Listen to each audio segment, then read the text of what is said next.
I'm from a school in Newcastle. It's a large comprehensive school. It's a high school, so we teach students from the year 9 up to 6th form.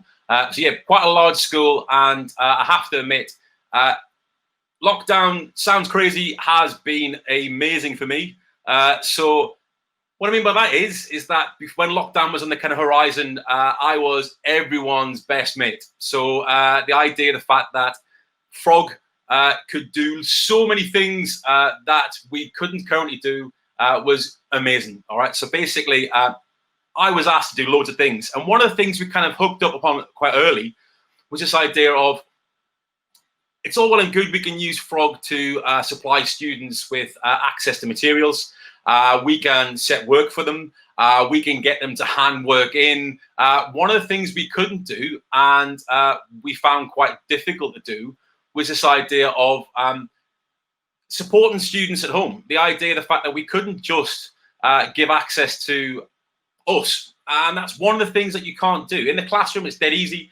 We can obviously help and support students, whatever their needs are.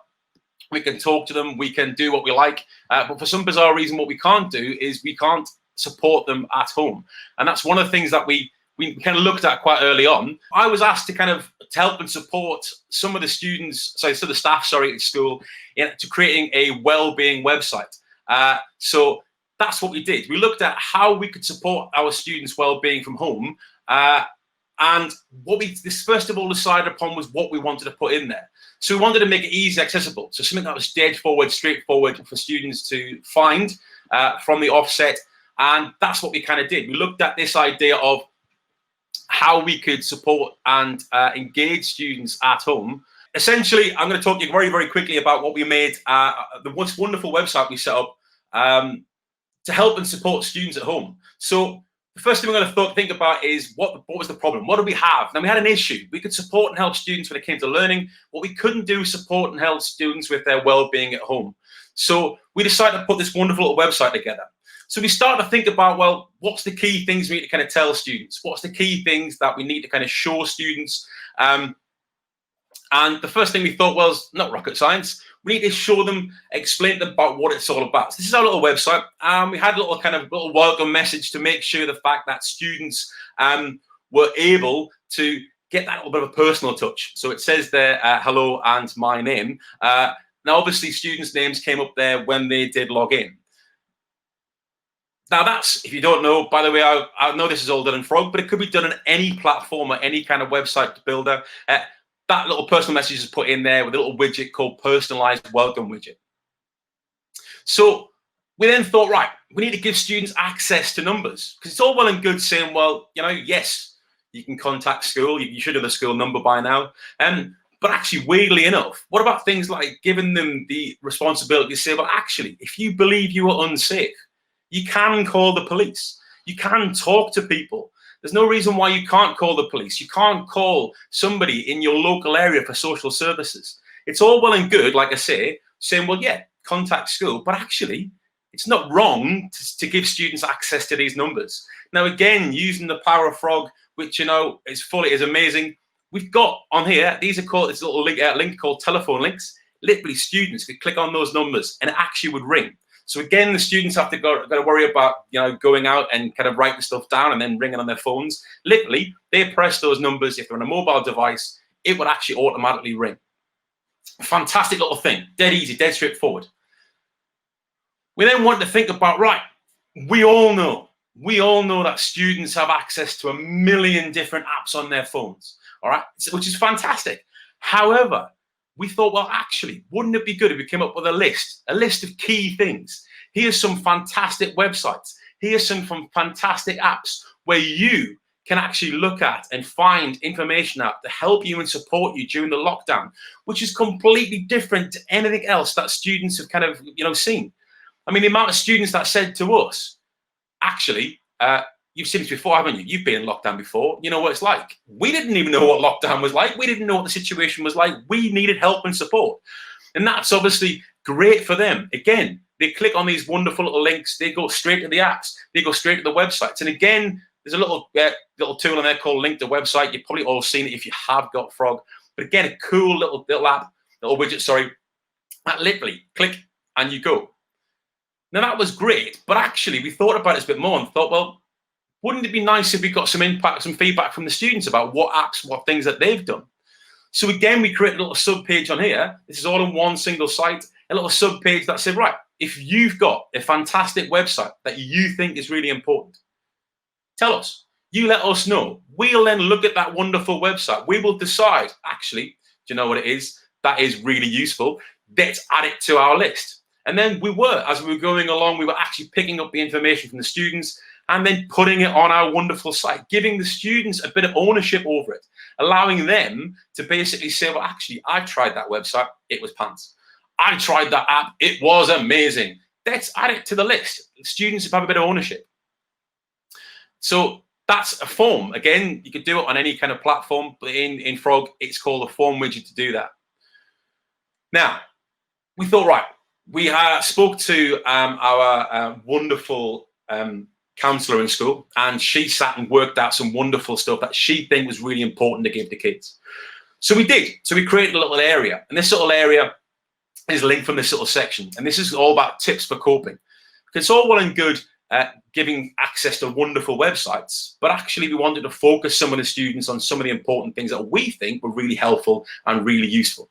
So what we did is we created this little section here, and again, this is called a picture series widget. So the idea is when you hover over these wonderful things, basically the images kind of pop up. It all looks wonderful, but the idea is the fact that it made it easy accessible for students. And again, here's some of the pages. So the idea is we had things like, the idea is we had things that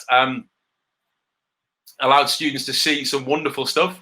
So we had support networks. Don't forget the idea, the fact that there are loads of people you can actually speak to and talk to if you need to.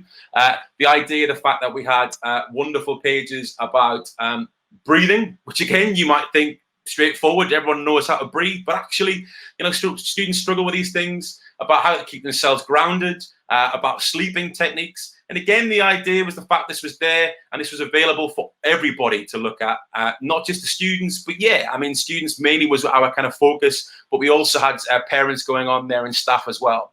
The last little bit was a little PDF. And again, there's a little PDF widget to make that dead easy to add on.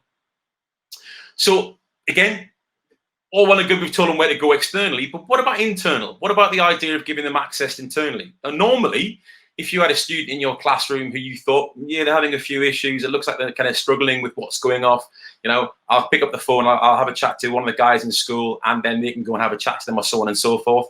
That's fine. But actually, when they're at home, what do they do? So we give them direct access. We said, look, you know, if you're struggling, then yeah, please do contact us. But be aware that it's not 24/7. We're not social media lovers, or some of us might be, but we're not going to be sitting 24/7 on our phone just in case a student contacted us. So it's about giving them, yes, a contact, but making sure they're aware of the fact that actually, you know, we're not going to be there 24/7. No doubt. That was, sorry, by the way, that's a text widget. All was on that. I think I created kind of over the top major. No doubt, like all of us in the different areas of the world, we were getting bombarded from left, right, and center with different kind of PDF files or pictures or posters or whatever from the police and from local authorities and everybody else.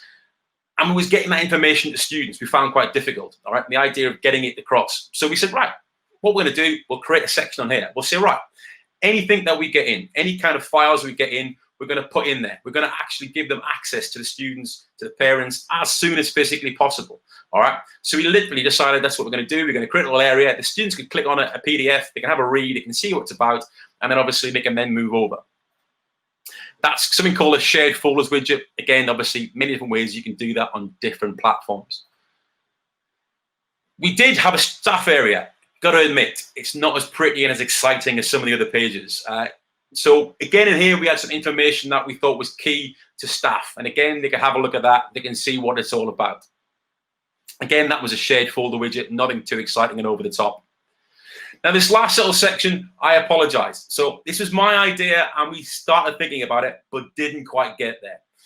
The idea of having a Dear Jane or an Ask Jane or some kind of section where students were able to post little bits of information that's sent to our counselor in school. The idea was she was going to have a read of them, and then if she thought that other students might be interested to hear, she would then put it on this wonderful page. The reason why it didn't go to plan was because time-wise, we didn't have a lot of time. We don't, obviously our council was quite busy at the time, so we decided to kind of not do this. But the idea was that students could fill in the form. It gets emailed to the council will then have a look at it and then decide, actually, do you know what it is? That's probably a similar idea or a similar kind of situation, or some other students might have the same kind of anxiety or pressures. So let's kind of, open it up and let all students find that. But like I say, we didn't unfortunately get there because of time constraints. Now, there's our website. It was amazing. But what was the actual impact? Well, one of the good things we could do on Frog is we can see how many times students or people had accessed the site. And I think, granted, we've got a large school, so I say about 1,800 students. We didn't do so badly, all right? We had about 836 visitors over lockdown. So during lockdown, we had this. Granted, we didn't do this for the first month or so, I think it was. But we had, a lot of students going on there. But what actual impact of that? What did that make us do? Well, actually, it was really useful to know who. And not only who, how many times they were accessing the site. And again, there's a little widget. It's pretty cool. It's called the visitor log. That told us not only who was accessing the site, but how often. That was a massive thing, because not only did we know the fact it was being looked at, we could then look and see, oh, wait a minute, little Johnny's been on this website a number of times over the past few days. I wonder if it would be a good idea to contact that student. Not saying, by the way, you've been looking at this wonderful website, but basically by contacting them saying, hi, how are things? How are you doing? What's going off? And that's kind of what we did. And one of the tools that, again, in Frog is amazing, which, again, you may or may not know, is something called the messages tool. That allowed us to send a message to the students, all right, because we had an issue with some pupils not answering their phones. Then when they logged on, if they've got the app on their phone, it pinged on their phone. And it allowed them to get that little starting point. By the way, I sent you an email. Or by the way, I'm going to ring you today. Or by the way, we want to know how things are going. So I apologize for technical issues. Terrible for me to do that. But hopefully, got a brief insight into what the kind of things that we did. I know Lucy's going to kick me off in a second. So insight into one of the cool things that we've done. We've done 1,010,000 things, which no doubt most of us are doing.